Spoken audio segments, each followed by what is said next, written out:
তোমার নাম কি? হোসেন প্রামাণিক। কি নাম? হোসেন প্রামাণিক। তোমার বাড়ি কোথায়? ঘাটালে। মেদিনীপুর। মেদিনীপুর। তা তুমি ঘাটাল থেকে বিটিটিআই কলেজে কি শিখতে এসেছিলে? AC, fridge, washing machine.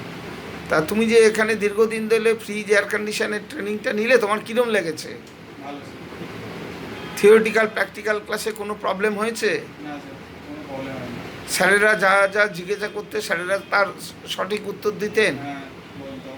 না শুনতে হলে আরেকবার জিজ্ঞেস করলে বলতো। Very good. প্র্যাকটিক্যালি কোনো প্রবলেম হয়নি? না।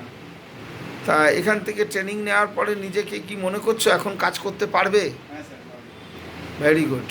তা বিটিটিআই থেকে তোমায় কোনো জব প্লেসমেন্টের সুযোগ সুবিধা দেওয়া হয়েছে? হ্যাঁ স্যার, দেওয়া হয়েছে, আমি এখন নিচ্ছি না। পরে নেবে? হুম। ঠিক আছে, কিন্তু তোমাকে প্র্যাকটিসে থাকতে হবে। এরপরে যখন যা অসুবিধা হবে আমাদের সাথে যোগাযোগ রাখবে। ওকে।